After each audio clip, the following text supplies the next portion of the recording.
Students, स्वागत है आपका free study bye Lodhi sir के यूट्यूब चैनल में। मैं कृपाल लोधी। स्टूडेंट्स, आज हम लेकर आए हैं आपके सामने सांख्यिकी का पार्ट 7। इसके पहले हम 6 वीडियो सांख्यिकी की अपलोड कर चुके हैं। दोस्तों, यदि आप हमारे चैनल पर पहली बार विजिट कर रहे हैं तो प्लीज़ हमारे चैनल को सब्सक्राइब कर लें, साथ में बेल आइकन पर भी क्लिक कर दें ताकि सबसे पहले नोटिफिकेशन आपको मिलता रहे। दोस्तों, वीडियो को लाइक भी करते चलें, दोस्तों के साथ शेयर करते चलें। हम सीरीज वाइज सीरीज आपको जितने भी कॉम्पिटिटिव एग्जाम हैं और यदि उनमें से मैथ्स आना है तो सरल से लगा करके और कई टाइप के जितना संभव है हम आपको उपलब्ध करवाने का प्रयास free study bye Lodhi sir के माध्यम से कर रहे हैं। आप किसी भी कॉम्पिटिटिव एग्जाम की तैयारी यदि कर रहे हैं तो ये वीडियो आपको उपयोगी होने वाला है।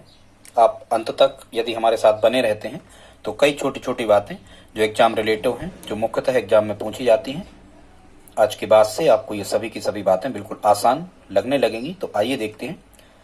आज हम आपको बताने का प्रयास कर रहे हैं कुछ अन्य छोटी छोटी चीजें जो इम्पोर्टेंट हैं पर जनरली छात्र इनको समझते नहीं हैं।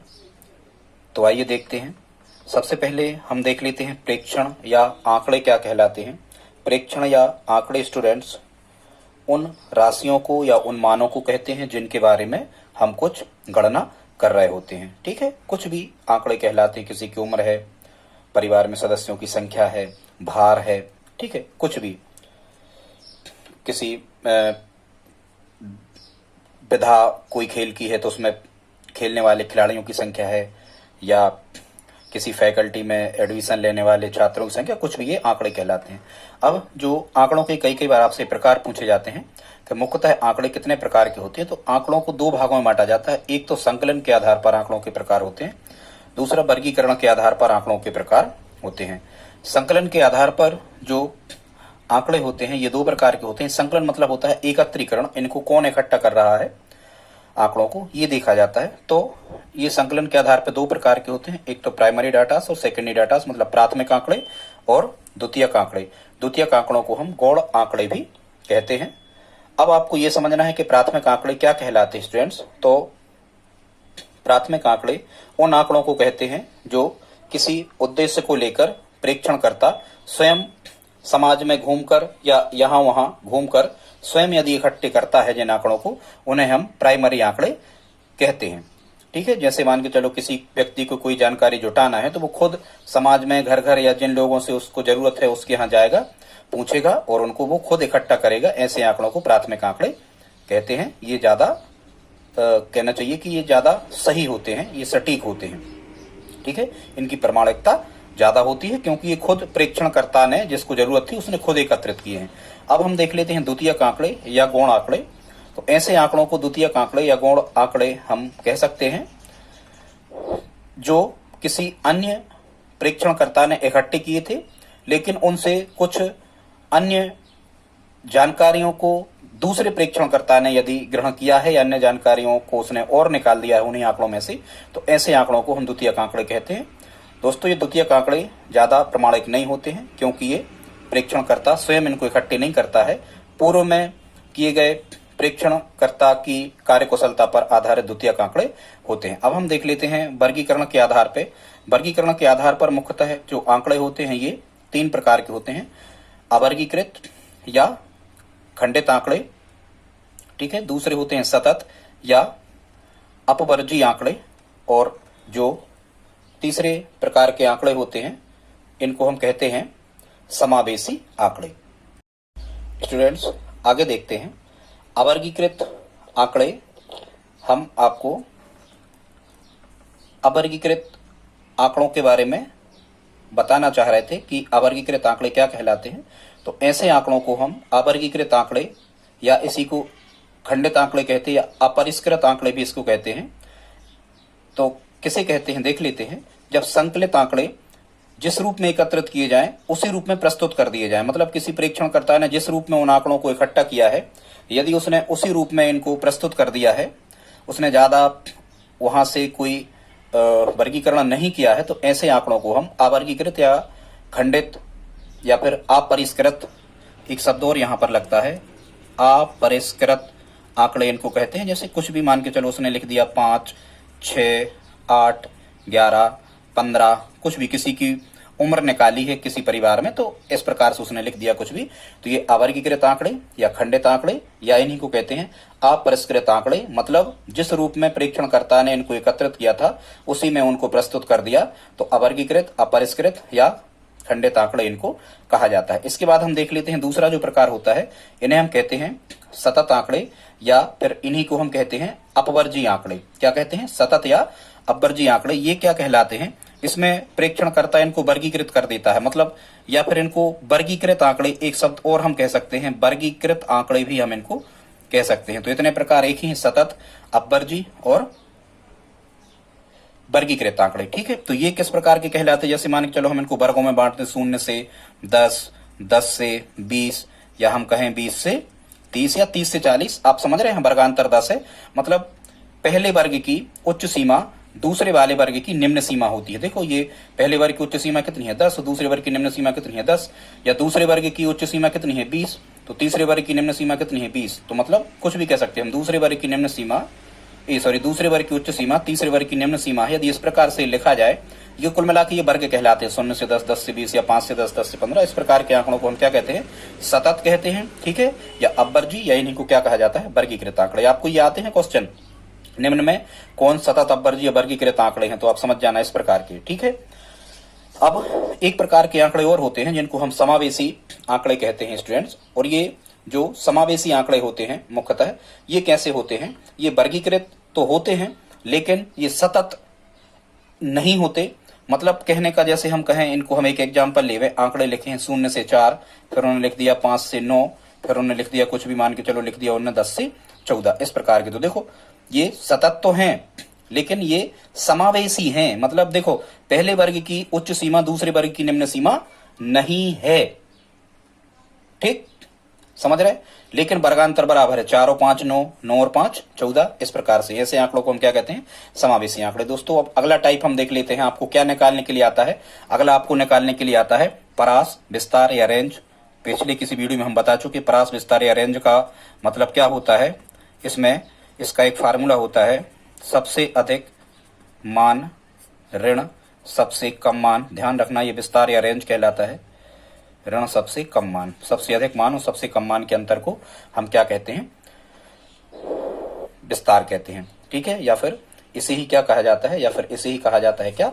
परास। इंग्लिश में से हम क्या कहते हैं? इंग्लिश में से कहते हैं रेंज। ठीक है, जैसे मान चलो इसी की हम रेंज निकालें तो, या परास या विस्तार निकालें तो देखो, सबसे अधिक मान कितना है? 14। सबसे कम मान कितना है? 0। तो जब आप 14 में से 0 को क्या कर रहे होंगे? घटा रहे होंगे, तो आंसर कितना आ रहा होगा? हमारा 14 ही आ रहा होगा। ठीक है, कई प्रकार के प्रश्न यहाँ से आपसे पूछे जा सकते हैं, कुछ भी परास या विस्तार के। जैसे मान के चलो उन्होंने लिख दिया, यहाँ लिख दिया 14, 5, फिर उन्होंने लिख दिया 13, फिर लिख दिया 4, फिर लिख दिया कुछ भी 2। अब वो इसमें कहेंगे कि निम्न आंकड़ों या इन आंकड़ों का परास, विस्तार या रेंज क्या है। तो आपको कुछ नहीं करना है। क्या करना है?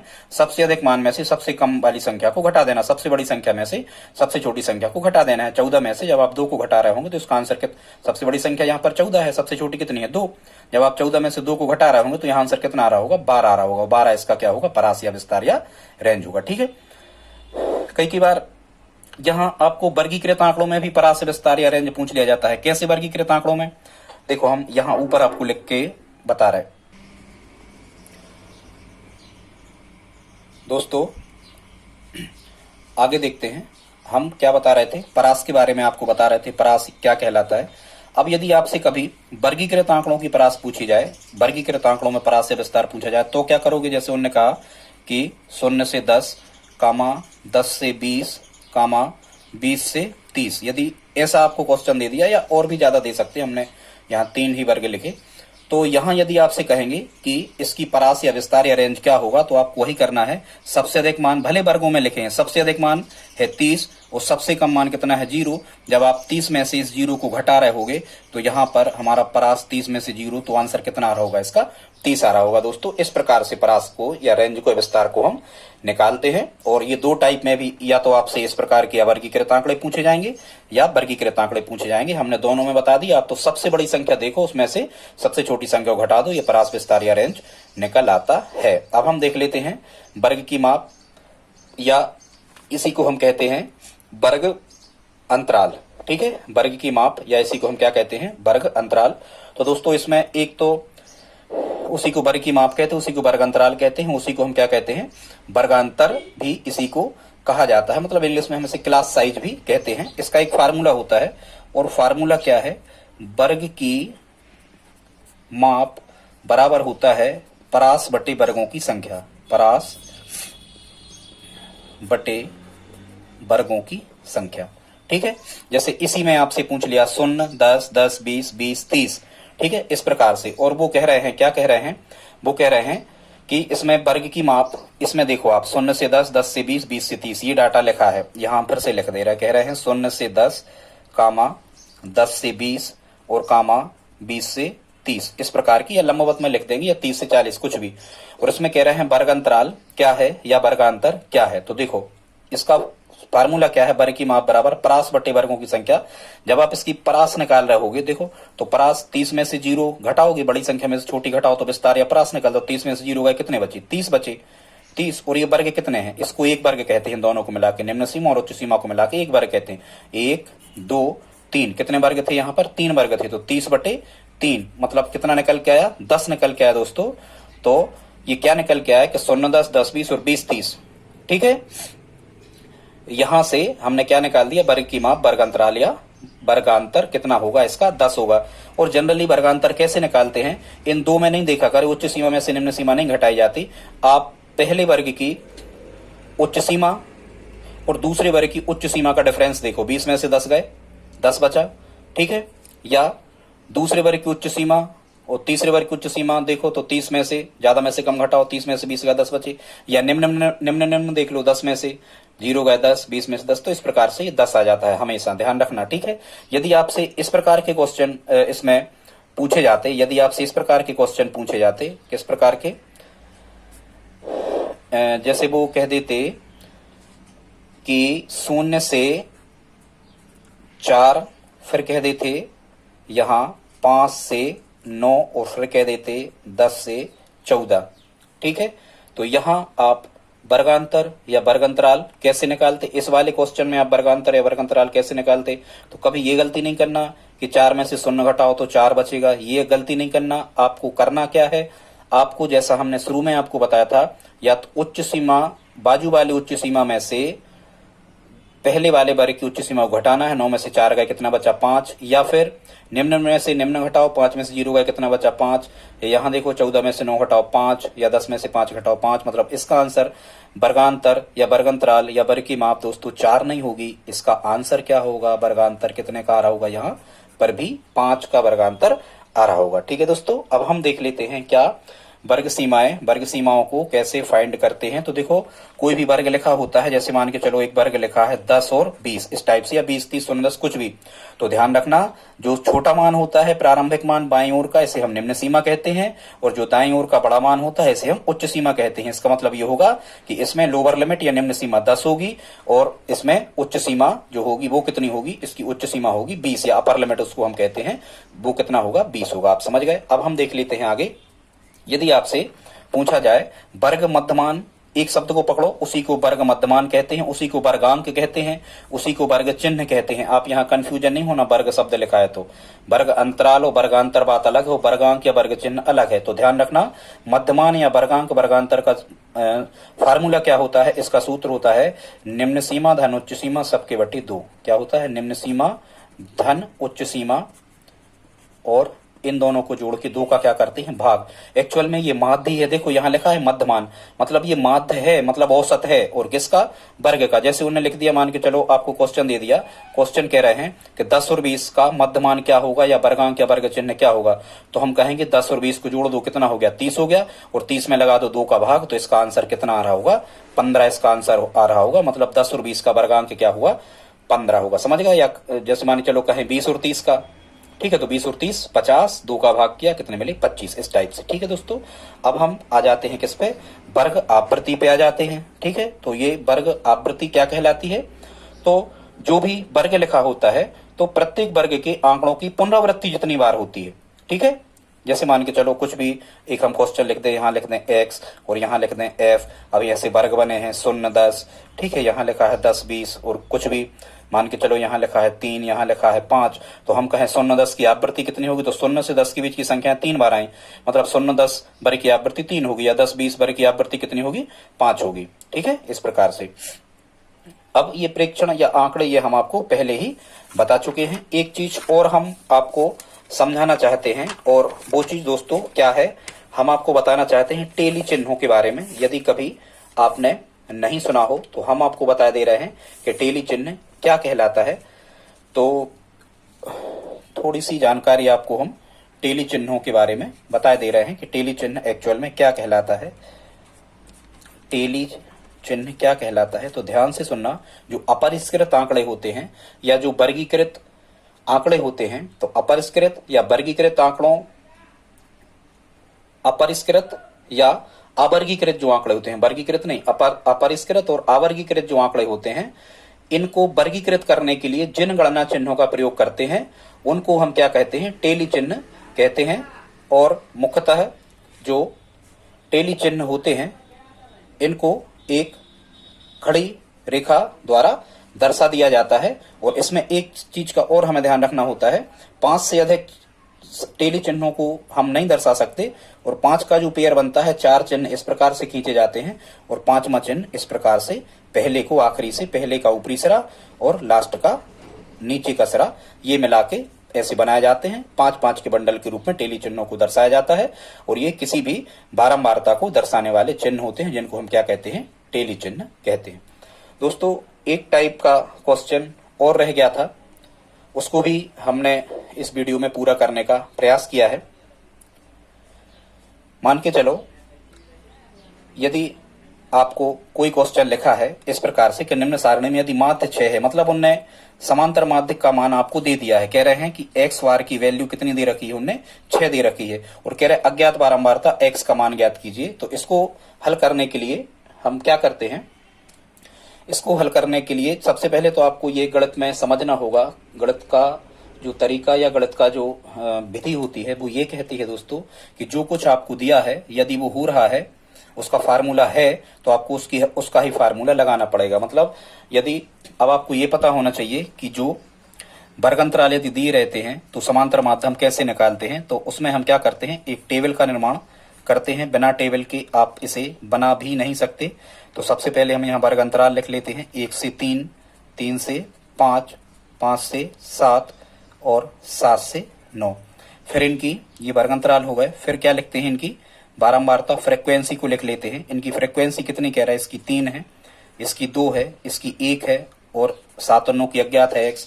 इसी का मान हमें निकालना है। कह रहा है x का मान क्या होगा, x का मान हमें क्या करना, ये फाइंड करना है। ठीक है, ये x है। तो हमने ध्यान करो, आपको पिछले वीडियो में जब हमने समांतर माध्य निकलवा था उसमें हमने आपको बताया है कि वर्गीकृत आंकड़ों का समांतर माध्य कैसे निकालते हैं। तो जो ये 1 से 3 के बीच में लिखे हैं इनका हम निकाल लेते हैं मध्य बिंदु, या इसी को हम मध्यमान कहते हैं। और मध्यमान कैसे फाइंड किया जाता है, इनको जोड़ना है, 1 और 3 4, और हमेशा 2 का भाग करना। तो 4 में 2 का भाग किया 2, 5 और 3 8, 2 का भाग किया 4, 7 और 5 12, 2 का भाग किया 6, 7 और 9 16, 2 का भाग किया 8।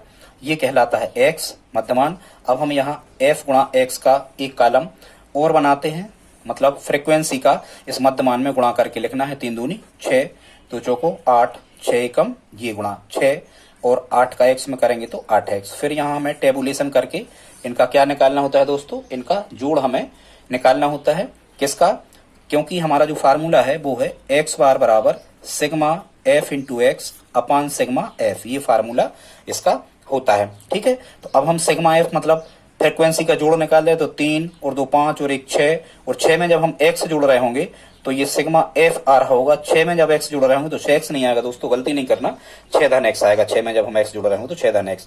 फिर यहाँ सिग्मा मतलब जोड़ fx का जोड़, तो इनको जोड़ो। ठीक है, तो 6 और 8 14, 14 और 6 20, और 20 में जब हम 8 को नहीं जोड़ना, आप 20 में जब हम 8x जोड़ रहे होंगे तो ये सिग्मा f इंटू एक्स हमें मिल रहा होगा। 6 और 8 14 और 6 20, ये मिल रहा होगा 20 धन 8x। अब हम इसे सिंप्लीफाई करेंगे, फार्मूला में मान रखेंगे, तभी ये निकाला जा सकता है। एक्स बार की वैल्यू कितनी दी है 6। और ध्यान देना पूरी गणित का ये सिद्धांत है, जो कुछ दिया है यदि उसका फार्मूला होता है तो वही फार्मूला आपको लगा देना है। तो एक्स बार की जगह हम 6 लिख रहे होंगे, सिग्मा एफ इंटू एक्स की वैल्यू 20 धन 8x निकल आई। तो यहाँ सिग्मा मतलब जोड़ है ये एफ एक्स का, गुणनफल का। तो सिग्मा एफ इंटू एक्स की जगह हम कितना लिख रहे होंगे, यहाँ 20 धन 8x लिखेंगे, और बटे सिग्मा एफ का मान कितना आया है 6 धन x। तो यहाँ हम लिख रहे होंगे कितना 6 धन x। बस अब हमें इसे क्या कर देना है, अब हमें इसे सिंप्लीफाई कर देना है। दो संख्याएं बटे में लिखी, बीच में लगा है बराबर, तो क्या करोगे आप तिरक गुणा, कहीं से भी कर दो तिरक गुणा, क्रॉस मल्टीप्लाइकेशन होता है, कहीं से भी आप तिरक गुणा को कर सकते हैं, ठीक है, कहीं से भी कर दो, इसी का कर लो। 6 का पहले 6 में होगा तो कितना आएगा 36 धन 6 का धन x में होगा तो यहाँ आएगा 6x, बराबर लगाएंगे। फिर 20 धन 8x का 1 में होगा तो यहाँ आ जाएगा 20 धन 8x। x एक तरफ कर लो कुछ भी, 36 यहाँ लेके रहने दो, 20 इस तरफ आए ऋण के हो गए, बराबर 8x यहाँ लिखे रहने दो, 6x बराबर किस तरफ धन के थे, बराबर किस तरफ आय काय के हो गए, ऋण के हो गए। दोस्तों ये पक्षांतरण कहलाता है, ये आना चाहिए आपसे, तभी आप इस प्रकार के प्रश्न को बना सकते हो। 36 में से 20 गए, कितने बच रहे होंगे, यहाँ 16 बच रहा होगा, बराबर 8x में से 6x घट रहे होंगे तो कितना बच रहा होगा, यहाँ पर 2x बच रहा होगा। इसलिए जब हम x की वैल्यू फाइंड कर रहे होंगे तो 16 बटे कितना आ रहा होगा 2, 2 से जब कैंसिल आउट कर रहे होंगे तो कितना आ रहा होगा 8 आ रहा होगा, ये हमारा आंसर होगा। इस प्रकार के प्रश्नों को भी एग्जामिनर, अभी रेलवे में एनटीपीसी जो चल रहा है, इस प्रकार के प्रश्न निश्चित रूप से मैंने पेपर देखा है, पूछे गए हैं, इसलिए मैंने ये प्रश्न भी लगा दिया। आप इस प्रकार के अन्य प्रश्नों को और भी देख सकते हैं, या हम पीडीएफ में आपको उपलब्ध करवा देंगे। दोस्तों यदि आज का आपको वीडियो अच्छा लगा हो तो प्लीज हमारे वीडियो को शेयर करें, दोस्तों कमेंट जरूर करें, लाइक कर दें, हमारा उत्साहवर्धन होता है। धन्यवाद।